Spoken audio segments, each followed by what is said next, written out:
Hello বন্ধুরা, welcome to game plan FC. তো এই ভিডিওটা এমবিএসজি অর্থাৎ মোহনবাগান সুপার জায়েন্ট এবং ইবিএফসি অর্থাৎ ইস্ট বেঙ্গল এফসি এই দুই দলকে কেন্দ্র করে কিছু ট্রান্সফার টক রিলেটেড একটা ভিডিও হতে চলেছে।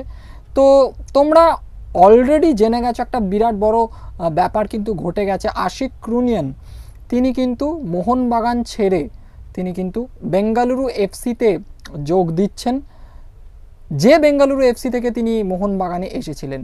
তো কিছুদিন আগেও যখন সুপার কাপ 2025 হচ্ছিল তখন মোহনবাগানের হয়ে আশিক ক্রুনিয়ান যেরকম ফুটবল খেলেছিলেন তাতে করে আমরা কেউই হয়তো এটা এক্সপেক্ট করিনি যে আশিক ক্রুনিয়ান মোহনবাগান ছেড়ে দেবেন বা মোহনবাগান আশিক ক্রুনিয়ানকে ছাড়তে পারে, সেটা কেউই আমরা এক্সপেক্ট করিনি, বাট এটাই ঘটেছে। কেন এরকম ঘটলো সেই নিয়ে এই ভিডিওতে কথা বলবো, এবং আশিক ক্রুনিয়ান যাওয়াটা কি মোহনবাগানের জন্য একটা বিরাট বড় ধাক্কা সেই নিয়েও এই ভিডিওতে কথা বলবো। পাশাপাশি মোহনবাগান কিন্তু দুজন উইঙ্গারের ওপরে নজর রাখছে তাদের দলে নেওয়ার ব্যাপারে। সেই দুজনের মধ্যে হয়তো যে কোনো একজনকে মোহনবাগান নিতে পারে, দুজনকেই হয়তো নেবে না, যে কোনো একজনকে নিলেও নিতে পারে। তো সেই দুই ফুটবলার কারা কারা সেই নিয়ে এই ভিডিওতে কথা বলবো। এছাড়াও ইস্ট বেঙ্গলকে নিয়েও কিন্তু একটা খবর শোনা যাচ্ছে যে কনর শিল্ডসের সাথে নাকি ইস্ট বেঙ্গলের ডিল ডান হয়ে গেছে, কয়েক জায়গা থেকে এরকম বলা হচ্ছে। বাট আপাতত এটাকে আমি একটা রিউমার হিসাবেই রাখছি, কারণ ম্যাক্সিমাম জায়গা থেকে এই ডিল ডান হয়ে গেছে বা সিগনেচার হয়ে গেছে বলে কিন্তু কোনো খবর পাওয়া যাচ্ছে না। কয়েকটা জায়গা, স্পেসিফিক একটা দুটো জায়গা থেকে এরকম বলা হচ্ছে, তো এটাকে রিউমারের জায়গাতেই রাখছি। তবে ইস্ট বেঙ্গলে যদি কনর শিল্ডস আসেন তাহলে ইস্ট বেঙ্গলের কতটা কি ভালো হবে সেই নিয়ে ভিডিওতে কথা বলবো। এবং এছাড়াও ইস্ট বেঙ্গল নাকি জয় গুপ্তার প্রতি ইন্টারেস্টেড। তো এই সবকটা ব্যাপার নিয়ে, সবকটা বিষয় নিয়ে এই ভিডিওতে কথা বলবো, নিজস্ব ওপিনিয়ন্স এবং থটস তোমাদের সাথে শেয়ার করব। ভিডিওটার কোনো পার্ট স্কিপ না করে ভিডিওটা একেবারে শেষ পর্যন্ত দেখতে থাকো, আশা করছি তোমাদের ভিডিওটা ভালো লাগবে।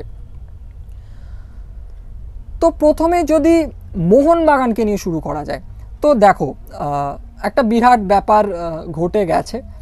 আশিক ক্রুনিয়ান তিনি মোহনবাগান ছেড়ে বেঙ্গালুরু এফসিতে যোগ দিচ্ছেন, যে বেঙ্গালুরু এফসি থেকে তিনি মোহনবাগানে এসেছিলেন 3টে সিজন আগে তিনি মোহনবাগানে এসেছিলেন, এবং আবারও কিন্তু মোহনবাগান থেকে তিনি বেঙ্গালুরু এফসিতে ফিরে যাচ্ছেন।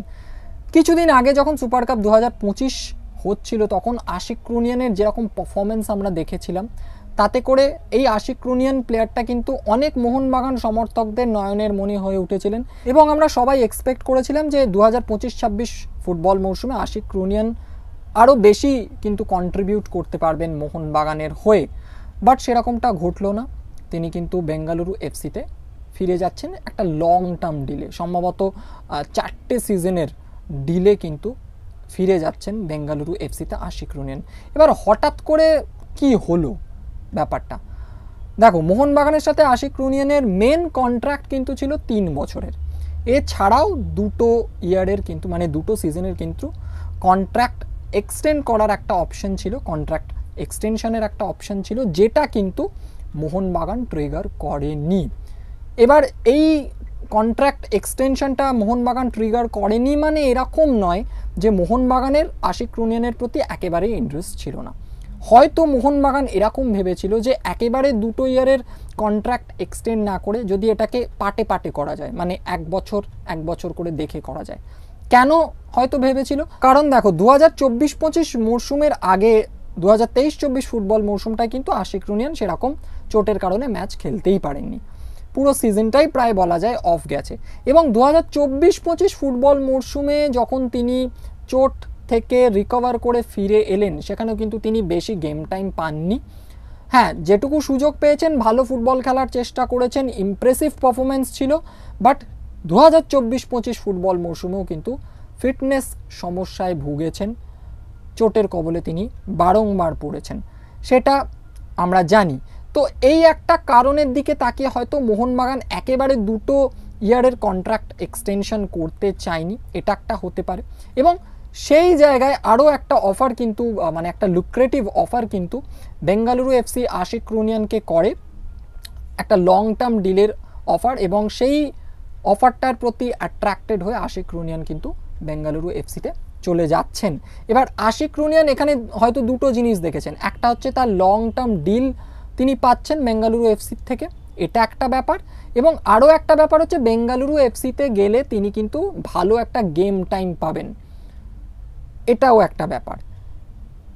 কেন এটা ভেবেছেন? কারণ মোহনবাগান সুপার জায়েন্ট যেরকম শোনা যাচ্ছে যে রবসন রবিনোকে হয়তো নিয়েছে বা আনতে পারে, যদি সত্যি সেটা হয়, রবসন রবিনো কিন্তু লেফট উইংয়ে খেলতে পারেন, তাহলে দেখো লিস্টন কোলাসো লেফট উইংয়ে খেলতে পারেন, পাশাপাশি রবসন রবিনহো, তো সেই জায়গায় হয়তো আশিক রুনিয়ানের গেম টাইমের ওপর একটা কোপ পড়লেও কিন্তু পড়তে পারতো। দ্যাটস ওয়াই হয়তো আশিক রুনিয়ান, অফারটা তো ভালো ছিলই বেঙ্গালুরু এফসির, লং টার্ম একটা ব্যাপার, এবং সেটার পাশাপাশি গেম টাইমের জন্যই হয়তো তিনি বেঙ্গালুরু এফসিতে গেছেন।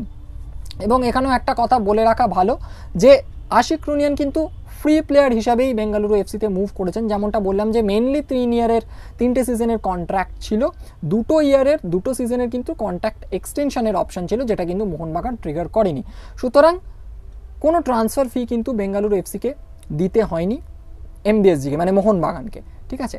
তো এই হচ্ছে ব্যাপার। এবার মোহনবাগান ওই একটা পয়েন্ট বলেছিলাম যে চোটের কথা ভেবে, ফিটনেস ইস্যুর কথা ভেবে হয়তো আশিক রুনিয়ানকে তারা রাখেনি বা যেতে দিয়েছে, মিউচুয়ালি ব্যাপারটা হয়ে গেছে। আরও একটা কারণ অবশ্যই ওই রবসন রবিনোর ব্যাপারটা কিন্তু অনেকে বলছেন, হতে পারে যে রবসন রবিনো যেহেতু লেফট উইংয়ে খেলতে পারেন তাই হয়তো মোহনবাগান অতটাও ইন্টারেস্ট দেখায়নি, কারণ লিস্টন কোলাসো রয়েছেন অলরেডি, এবং লিস্টন কোলাসো কিন্তু মোহনবাগান কোচ হোসে মলিনার আন্ডারে যথেষ্ট ভালো মানিয়ে নিয়েছেন তার খেলার স্টাইলের সাথে। তো লিস্টন কোলাসোর পর আবার রবসন রবিনো যদি আসেন তাহলে ডেফিনেটলি আশিক রুনিয়ানের হয়তো কোথাও মনে হয়েছিল যে তার গেম টাইম হয়তো কমে যেতে পারে, এবং মোহনবাগানও হয়তো সেটা ভেবেছে যে আশিক রুনিয়ানকে হয়তো প্রয়োজন নেই। এবার এই জিনিসটাকে একটা বড় ধাক্কা হতে পারে মোহনবাগানের। দেখো মোহনবাগান নিশ্চয়ই কিছু বুঝেছে বলেই ছেড়েছে, অনেকের মনে হতে পারে এটা একটা বিরাট বড় ধাক্কা হতে পারে, কারণ আশিক রুনিয়ান কিন্তু দুর্দান্ত খেলেছিলেন সুপার কাপ 2025 এবং 2024-25 ফুটবল মৌসুমের আইএসএলে যে কটা ম্যাচে তিনি পরিবর্তন হিসেবে নেমেছিলেন সেখানেও কিন্তু ভালো পারফরমেন্স করেছিলেন। তো অনেকের মনে হতে পারে, আমি এটা নিয়ে একটু ডাউটে রয়েছি, দেখা যাক মোহনবাগানের কি প্ল্যানিং রয়েছে। তবে আমার মনে হয় একটা ধাক্কা তো বটেই, কারণ মোহনবাগান অনেক কটা টুর্নামেন্টে খেলতে নামবে এবং প্রত্যেকটা টুর্নামেন্টেই ভালো ফল করার আশা নিয়ে নামবে, তার জন্য একটা ভালো টিম যেমন দরকার, এবং সেই ভালো টিমের পেছনে কিন্তু ভালো ব্যাকআপ প্লেয়ারও দরকার। সেখানে ডেফিনেটলি লিস্টন কোলাসো লেফট উইংয়ে রয়েছেন, রবসন রবিনো যদি আসেন তিনিও থাকবেন, বাট একজন ইন্ডিয়ান কোয়ালিটি লেফট উইঙ্গার চলে যাওয়া মানে কিন্তু একটা বড় ধাক্কা, এটা বলাই যায়। রবসন তো আর ইন্ডিয়ান উইঙ্গার নন, আশিক রুনিয়ান কিন্তু একজন ইন্ডিয়ান উইঙ্গার ছিলেন, লেফট উইঙ্গার ছিলেন। তো আমার কাছে এটা কিছুটা হলেও একটা ধাক্কা, দেখা যাক এটাকে কিভাবে সামাল দেয় মোহনবাগান সুপার জায়েন্ট অর্থাৎ এমবিএসজি। নেক্সট যে ব্যাপারটা নিয়ে কথা বলবো সেটা হচ্ছে মোহনবাগান সুপার জায়েন্ট এমবিএসজির কিন্তু দুজন উইঙ্গারের ওপর নজর রয়েছে তাদের দলে নেওয়ার ব্যাপারে। এবার এই দুজনের মধ্যে যে কোনো একজনকে হয়তো মোহনবাগান নিতে পারে। প্রথম নামটা যেটা আমি বলবো সেটা হচ্ছে আব্দুল রবি, এই 24 বছর বয়সী প্লেয়ার, ইন্ডিয়ান প্লেয়ার, যিনি কিন্তু হায়দ্রাবাদ এফসিতে গত মৌসুমটা অর্থাৎ 2024-25 মৌসুমটা খেলেছিলেন এবং বেশ ভালো পারফরমেন্স করেছিলেন। মানে প্রচুর স্পিড রয়েছে এই প্লেয়ারটার, ভালো কোয়ালিটি রয়েছে, এবং এই প্লেয়ারটা right midfielder, right winger, right back পজিশনে খেলতে পারেন, ভালো প্লেয়ার, ইয়াং প্লেয়ার। তো এই প্লেয়ারটার দিকে নাকি নজর রয়েছে মোহনবাগান সুপার জায়েন্টের, দেখা যাক সেটা হয় কিনা। এবং এটাও শোনা গেছে এই আব্দুল রবির ওপর কিন্তু মোহনবাগান ছাড়াও আরও একটা দলের ইন্টারেস্ট রয়েছে। তো ফাইনালি দেখা যাক আব্দুল রবি মোহনবাগানে আসেন কিনা, এবং আব্দুল রবি যদি আসেন তাহলে কিন্তু মোহনবাগানের বেশ কয়েকটা সমস্যার এখানে সমাধান হয়ে যেতে পারে। মনবীর সিংয়ের ব্যাকআপ হিসাবে তিনি ইউজ করা হতে পারে তাকে। মনবীর সিং রাইট উইংয়ে খেলেন, আব্দুল রবিও কিন্তু রাইট উইংয়ে খেলতে পারেন, এবং সবচেয়ে বড় কথা আশিস রায় যিনি রাইট ব্যাক হিসাবে রয়েছেন মোহনবাগান সুপার জায়েন্টে, তার ব্যাকআপ হিসাবেও কিন্তু আব্দুল রবিকে ইউজ করা হতে পারে, কারণ আব্দুল রবি রাইট ব্যাক হিসাবে খেলতে পারেন। এরপর আব্দুল রবিকে যদি না পাওয়া যায় সেই জায়গায় কিন্তু মোহনবাগানের কোথাও না কোথাও একটা ব্যাকআপ অপশনও ভাবা রয়েছে, এবং ইনিশিয়াল স্টেজে নাকি কিয়ান নাসিরির সাথে কথাবার্তা বলা হচ্ছে। সেই কিয়ান নাসিরি যিনি কিন্তু মোহনবাগানে খেলে গেছেন, তোমরা সবাই জানো। বর্তমানে তার বয়সও 24 এবং তিনি সেন্টার ফরওয়ার্ড পজিশনে খেলতে পারেন, দুটো উইং অর্থাৎ লেফট উইং রাইট উইংয়েও খেলতে পারেন। তো শোনা যাচ্ছে কিয়ান নাসিরির সাথেও নাকি ইনিশিয়াল স্টেজে কথাবার্তা মোহনবাগান বলেছে, বাট আমি যতদূর জানি কিয়ান নাসিরির সাথে চেন্নাইন এফসির কিন্তু 2027 সালের 31শে মে পর্যন্ত চুক্তি রয়েছে। জানি না ব্যাপারটা কি হবে, তাহলে কি তাকে ট্রান্সফার ফি দিয়ে আনার কথা ভাবছে, জানি না, দেখা যাক কি হয়। তো মোট কথা এই দুজনের ওপর কিন্তু মোহনবাগানের ইন্টারেস্ট রয়েছে, নজর রয়েছে, তো এগুলোকেও রিউমার হিসাবে ধরা যেতে পারে। নেক্সট যদি কথা বলি ইস্ট বেঙ্গল দলকে নিয়ে, ইস্ট বেঙ্গল এফসি দলকে নিয়ে, তো সেখানে একটা বড় সড়ো খবর ঘুরে বেড়াচ্ছে, দু এক জায়গায় বলা হয়েছে, সেটা হচ্ছে কনার শিল্ডসের সাথে নাকি ইস্ট বেঙ্গল এফসির ডিল ডান হয়ে গেছে, তিনি নাকি সাইন করে দিয়েছেন। এবার এই ব্যাপারটাকে আমি একটা রিউমারের মধ্যেই রাখছি, কারণ দেখো ওই দু একটা জায়গা বাদ দিলে, হাতে গোনা দু একটা জায়গা বাদ দিলে কিন্তু ম্যাক্সিমাম জায়গাতেই এই বিষয়ে কোনো প্রপার ইনফরমেশন নেই যে কনার শিল্ডসের সাথে ইস্ট বেঙ্গল এফসির ডিল ডান হয়ে গেছে, ইবিএফসির ডিল ডান হয়ে গেছে। তবে হ্যাঁ, ইস্ট বেঙ্গল এফসি দলে কনার শিল্ডস আসতে পারেন। বেশ কিছুদিন আগেও কিন্তু, অনেক দিন আগে, বেশ কিছুদিন আগে বলবো না, অনেক দিন আগেই কিন্তু এটা শোনা গিয়েছিল, যখন আমি মেবি একটা কোনো ভিডিওতে বলেছিলাম এই চ্যানেলের যে কনার শিল্ডসের ওপর কিন্তু অনেক কটা দল ইন্টারেস্টেড, তো সেখানে আমি ইস্ট বেঙ্গলের নামও আই থিঙ্ক বলেছিলাম। তো তখন শোনা গিয়েছিল, দেখা যাক, ইস্ট বেঙ্গলে আসতে পারেন কনার শিল্ডস, হতেই পারে, তবে ডিল ডানের ব্যাপারটা আপাতত আমি রিউমারের জায়গাতেই রাখছি। এবার যদি ইস্ট বেঙ্গল এফসিতে কনার শিল্ডস সত্যি আসেন, তাহলে কিন্তু ইস্ট বেঙ্গলের জন্য আবারও একটা দুর্দান্ত সিগনেচার হবে। মিগুয়েল কনফার্ম হয়ে গেছেন ইস্ট বেঙ্গল দলে, মোটামুটি বলা যায়। মোহাম্মদ রাশিদ তিনিও কনফার্ম হয়ে গেছেন, আমি বিদেশিদের কথা বলছি, বিদেশি ফুটবলারদের কথা, তো তিনিও মোটামুটি কনফার্ম হয়ে গেছেন। এরপর যদি কনার শিল্ডসও আসেন, তাহলে কিন্তু ইস্ট বেঙ্গল এফসির মিডফিল্ডটা কিন্তু দুর্দান্ত হয়ে যাবে। হ্যাঁ, কনার শিল্ডস মিডফিল্ডে অনেক কটা পজিশনে খেলতে পারেন, সেন্ট্রাল অ্যাটাকিং মিডফিল্ডার হিসাবে খেলতে পারেন, সেন্ট্রাল মিডফিল্ডার হিসাবে খেলতে পারেন, সেন্ট্রাল ডিফেন্সিভ মিডফিল্ডার হিসাবে খেলতে পারেন, এবং আমার যতদূর খেয়াল বলছে তিনি উইংয়েও খেলতে পারেন। তো একজন ইউটিলিটি ফুটবলার, বয়সটাও খুব বেশি নয়, মাত্র 27 বছর বর্তমান বয়স তার। ভীষণ ভালো প্লেয়ার, 2024-25-এর আইএসএলটা দুর্দান্ত গিয়েছিল চেন্নাইন এফসির হয়ে। তো তিনি যদি সত্যি ইস্ট বেঙ্গলে আসেন, একটা দুর্দান্ত সিগনেচার হবে। দেখা যাক, এই ভিডিওটা যতক্ষণে পোস্ট হবে এই বিষয় রিলেটেড তোমরা আরও কিছু প্রপার ইনফরমেশান পেয়ে গেলেও যেতে পারো। আমি যে এখন ভিডিও বানাচ্ছি, আমার কাছে এখনও প্রপার ইনফরমেশান নেই যে তিনি সত্যি সাইন করেছেন ইস্ট বেঙ্গলে এবং ইস্ট বেঙ্গলের সাথে তার ডিল ডান হয়ে গেছে। আমি এটাকে রিউমার হিসাবেই রাখছি এবং এটাকে এইভাবেই ধরছি যে তিনি ইস্ট বেঙ্গলে আসতে পারেন। ঠিক আছে, দেখা যাক কি হয়। নেক্সট যার কথা বলে এই ভিডিওটা শেষ করব, তিনি হচ্ছেন জয় গুপ্তা। একটা রিউমার আবারও ঘুরে বেড়াচ্ছে, আমি দু এক জায়গায় দেখলাম যে জয় গুপ্তা এফসি গোয়ার এই লেফট ব্যাক পজিশনের প্লেয়ার, তিনি নাকি ইস্ট বেঙ্গলে আসতে পারেন। ইস্ট বেঙ্গলের একটা ইন্টারেস্ট রয়েছে নাকি জয় গুপ্তার ব্যাপারে, এবং জয় গুপ্তার সম্পর্কে তোমাদের নতুন করে আশা করি কিছু বলতে হবে না। 23 বছর বয়সী একজন খুব ভালো মানের left back player, left back পজিশনে খেলতে পারেন। 23 বছর মাত্র বয়স এবং বয়সটা খুব কম। তিনি সেন্টার ব্যাক পজিশনেও আই গেস খেলতে পারেন আমি যতদূর জানি।